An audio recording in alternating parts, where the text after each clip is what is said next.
that was the why that inspired CinemaStory. Treat clients better with a passion that actually has results in their success, and then treat the filmmakers better, the artists that are working on those projects, treat them with respect their time, respect their income, right? And bridge that gap of, you don't have to be an island. You don't have to do all the art and business together. Like, let's divide and separate.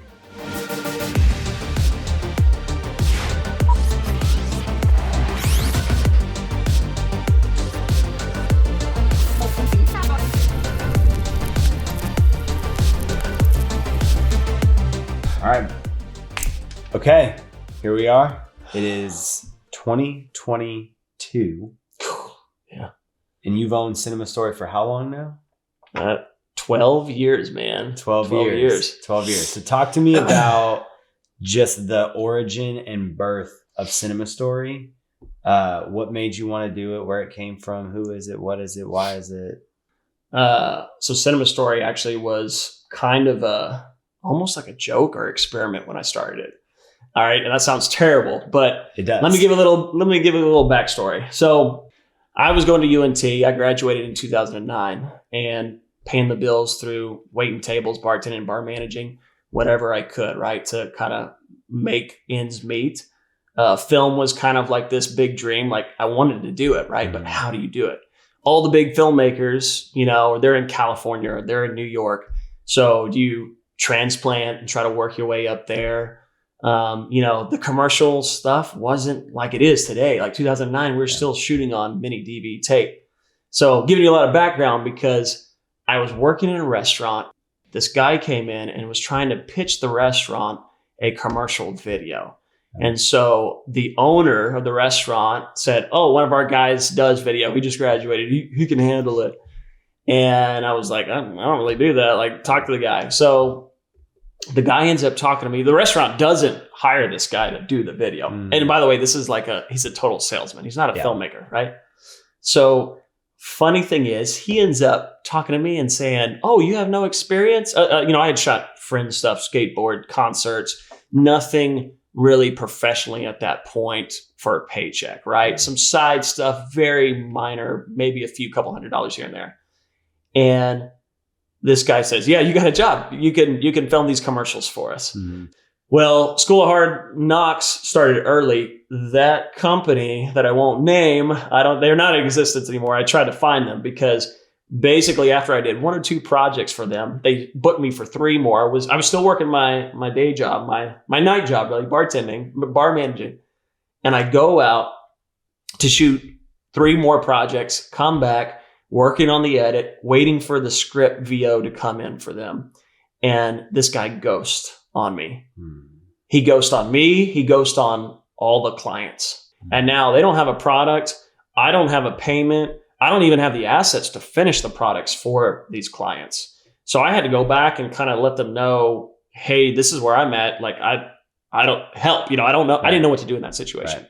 So there's 2 things I learned from that experience that I think motivated me to create CinemaStory. And I think this is kind of what CinemaStory's why is. And I saw a big industry gap of how clients were being treated by production companies, whether this guy was real or not. But the other aspect is, you got freelancers out there waiting 60 to 90 days to collect a paycheck from producers. I saw this later in life when I was freelancing, and I completed the project. They got everything they needed the day I was done filming, or maybe 2 weeks after because I did the edit.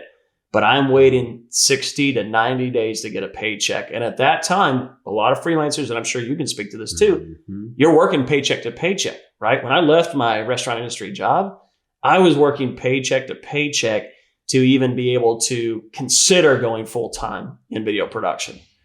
And so if you don't get that $600 check, $800 check, then you weren't paying your electric bill or your rent back then. So, man, that was the why that inspired CinemaStory.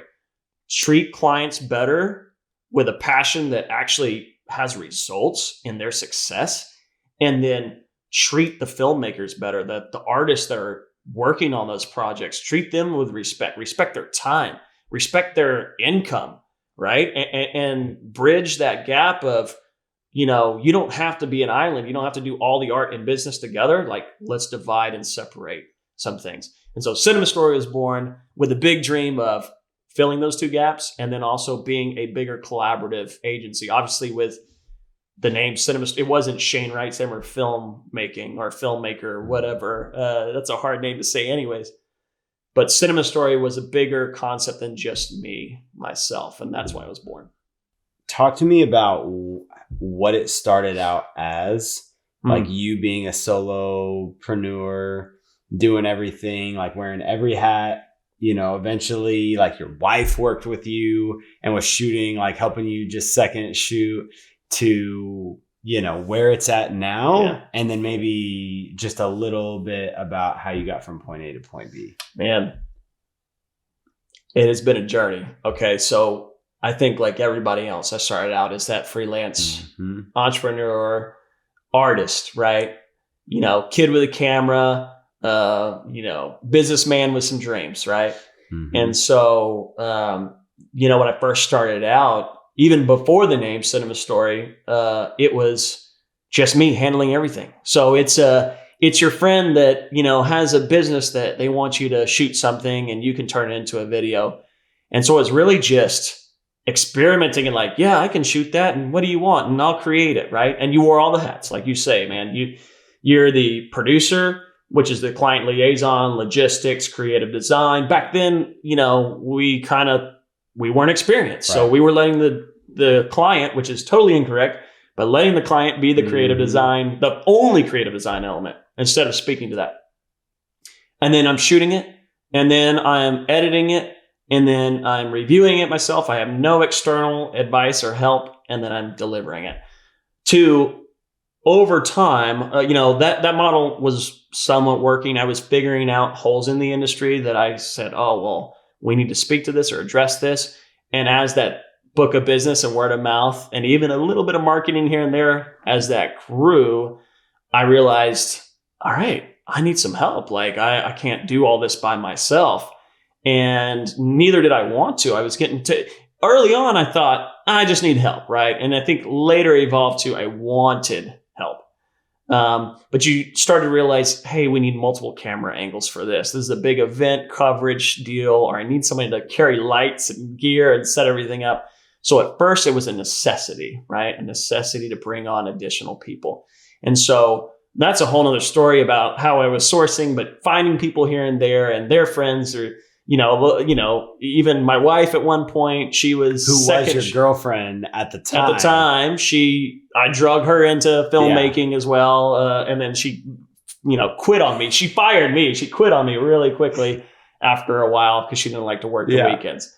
But I got to the point where I realized that if I was going to pursue my passion of filmmaking and entrepreneurship at the same time, you do have to bring in a team that can really make that happen together. I was too tired, too stretched to handle all of the different positions that I believe a high quality product like something we make today, I couldn't do that on my own back then.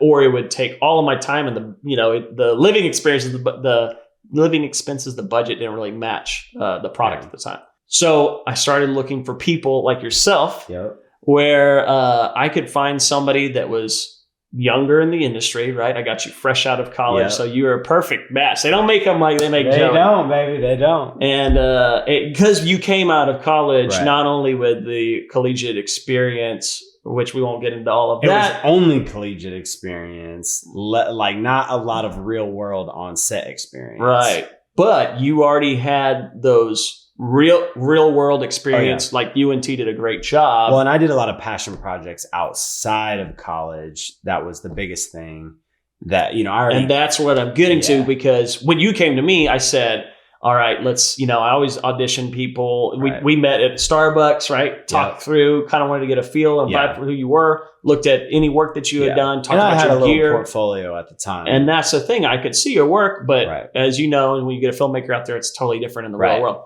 So we get you out there, and then I go, oh, he does actually know how to handle a glide cam. I don't have to teach him, train him as much as I would anybody else on a gimbal. Like you're already gimbal ready. Yep. That's a tool and a skill that you had self-taught yourself as a passion project. I don't think they taught that in film school. Not even kind of. And I would say even like now, like you think back 5-6 years ago, whatever, when we met, I guess it was 5 years. Yeah, 5 years ago. Like the motorized gimbals that everyone has now wasn't even a thing yet. Yeah. Like they had like the bigger build out Movi ones. A Movi had just started to come in the scene, but the 5 years. They didn't have like the Ronin S's and stuff that was more on a consumer, prosumer level yet. It was like you had to drop almost 2 G's to pick one up.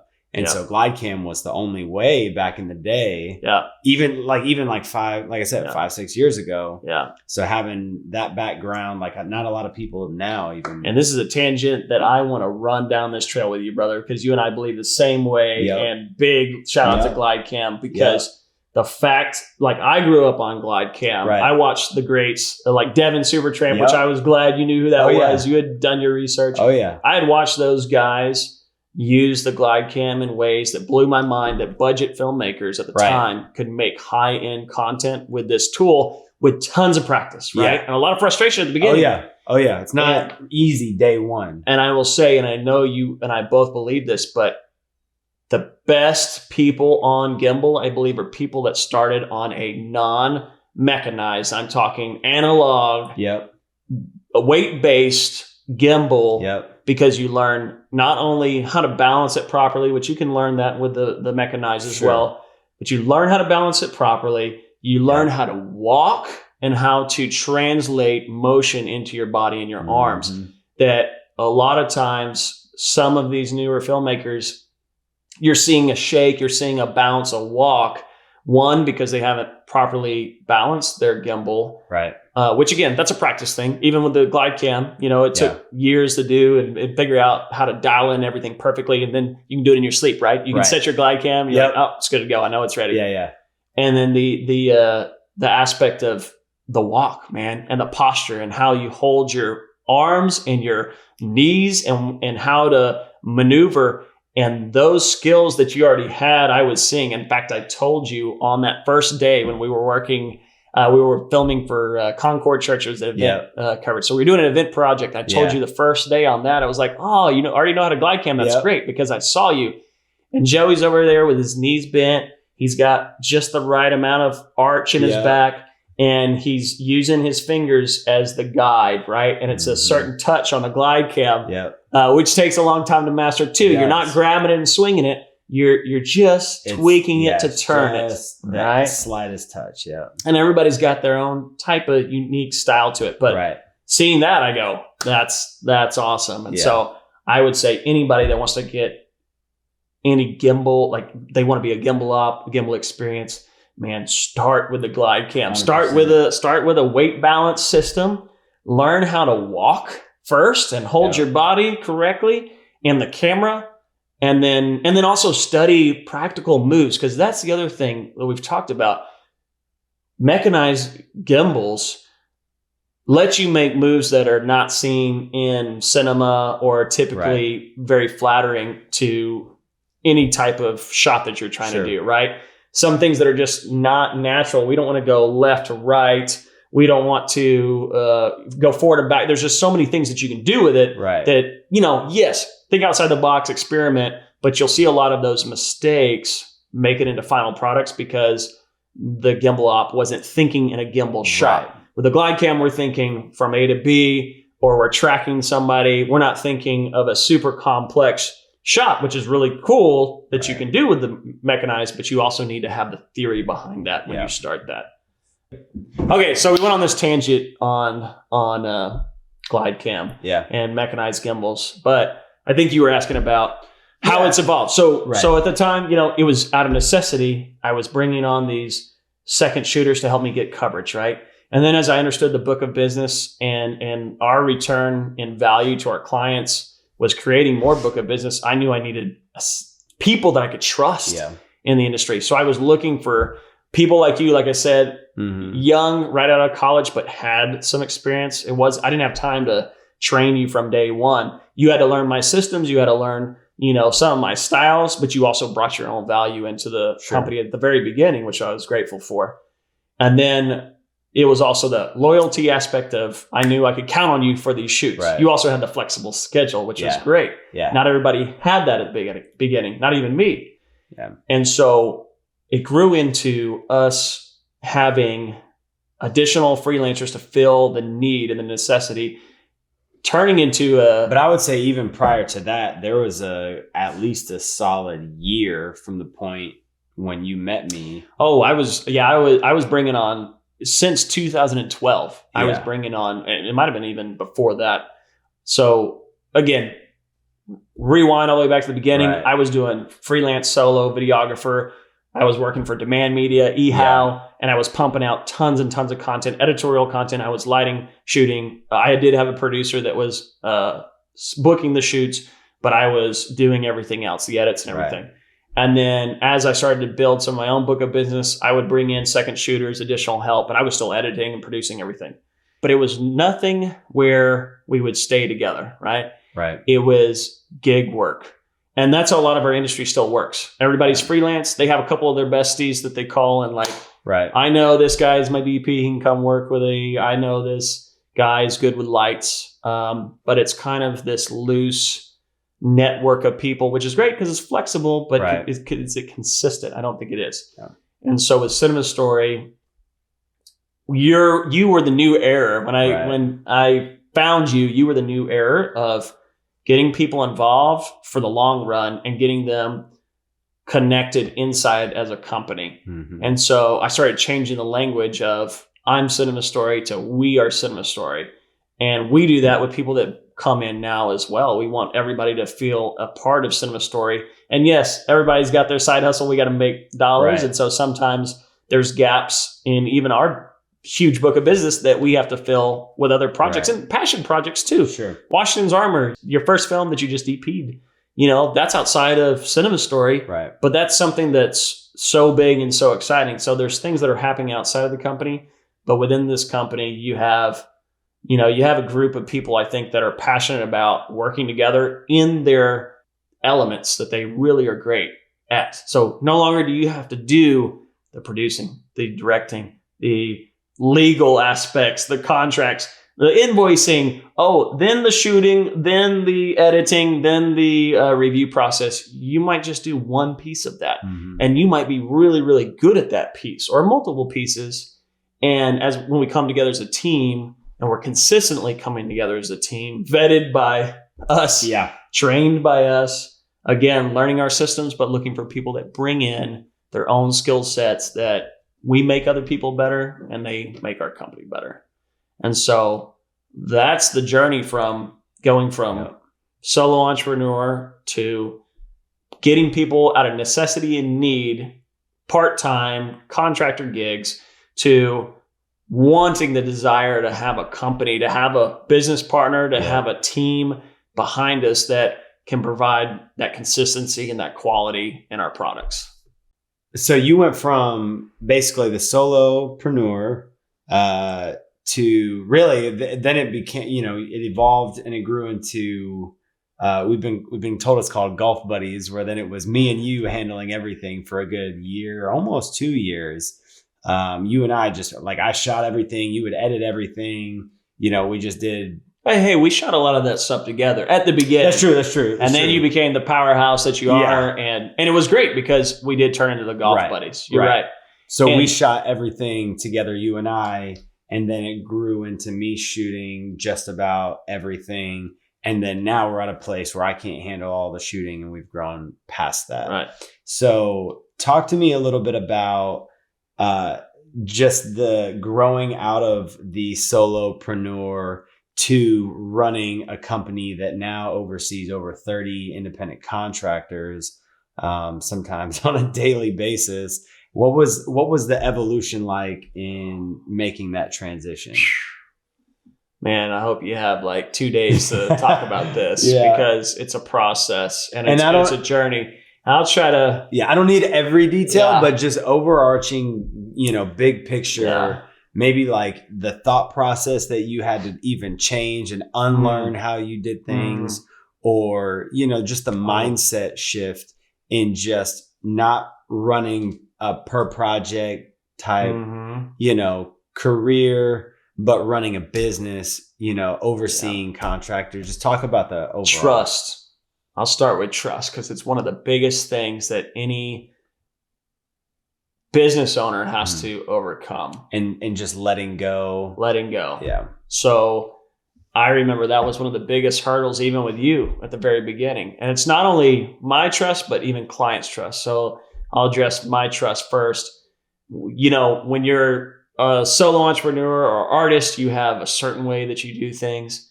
And since we're all a little selfish, we all think that it's the right way it's to be done, right? And we've worked so hard to do it that way. And so when you're trying to train somebody else and they're starting to put in their different creative touches, or maybe they're not even living up to your expectations, you know, when we've had people that we had to let go, right? It's allowing yourself to fail in some situations, and then figuring out how to fix those situations, and to trust those individuals that it's a mutual trust of, I think you want what's best for us. It's not talking about the I anymore. It's talking about we. So once you develop that culture, then you can start to trust that we have our best interest in mind. Our team has our best interest in mind, and that they're going to live up to the standards of quality. So trust is number one. And earning the trust from even clients, right? Because again, why I created it to be CinemaStory, I didn't want it to be Shane the filmmaker. And even though it was CinemaStory, people knew it as Shane. Shane was CinemaStory. Shane was CinemaStory. Is Shane going to be there today on the set? No, because we have 5 sets going on right now. And we've got Joey, who is just as good, if not better, than Shane. And he's going to be the guy on your day, right? Whatever it was trust is a huge part of going from being by yourself to bringing other people in. Humility is a big one too, because in that trust, you also have to admit when you're wrong and admit that other people have better ideas than you do. You know, you probably heard this, but you want to be the dumbest person in the room. Yeah. And so I'm constantly trying to surround myself with partners and with filmmakers that are better than me in at least one aspect. Most of the time, it's multiple aspects at this point in my career, which is great. But you want to be able to replace yourself in everything that you're doing, right? I think we've talked about this. You only want to do something once. You know, if it's a repeatable thing that you can make into a system, you do it once, you train somebody, and they should be executing it. Think back when we were starting to film. Only doing what you can do. Yeah. Think about this is a great example. When I brought you on, I remember, hey, come do this event coverage with me. Watch how I do these interviews. See these questions that I'm asking. Then, hey, you ask the questions on this interview. And then the great thing is you find somebody that trusts and that actually can execute, which that's the golden goose right there.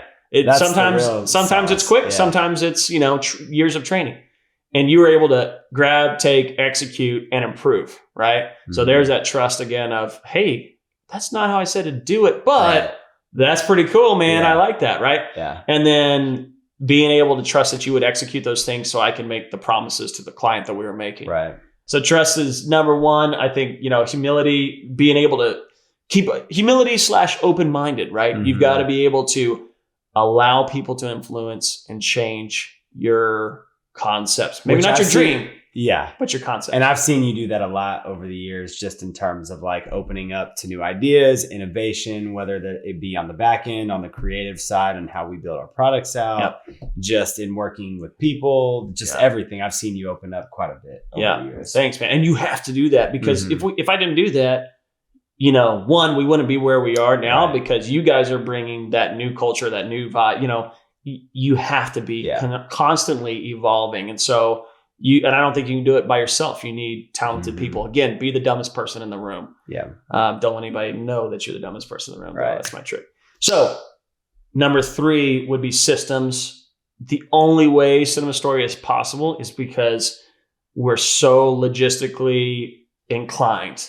We have systems upon systems if our clients knew all the files we have on them, I mean, we keep notes, we keep, email chain threads. This is what I said. This is what I promised. This is what was discussed. Oh, they kind of like this idea. Let's tuck that away and use it, next year for them. So we are constantly listening, recording into notes, and then putting it into a system, even our products, right? We for quality control, we make sure that our shooters are getting trained a certain way. They're going through all these different steps. They're completing these to-dos in our Basecamp, which is our project management software. And then same thing with the edit, right? That project is swimming upstream, hitting all of our internal to-dos before the client ever gets to put eyes on it. Right. Because one, we don't want to waste their time, and we want to make sure that everything lives up to our quality. So I learned systems from, again, going back to when I first started. I had to make 10 videos in one day, and I was shooting and editing. I could edit, that week, but I had to shoot 10 videos. I was getting paid $35 a video. So I'd make $350. I'd have to schedule, shoot, edit, turn those videos in, $35 a video.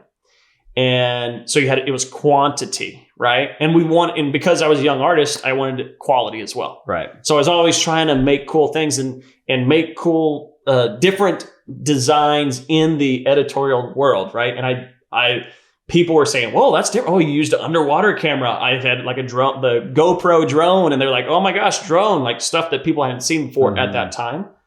But to make that even equitable at all, I had to create a system, and that was in the editing, right? Yeah. And that was even in the shooting. I could tell a talent, "Hey, you give me your opener, then you give me this," and I just walk them through it. And so early on, I was developing systems even for how I shot and how I edited. Yeah.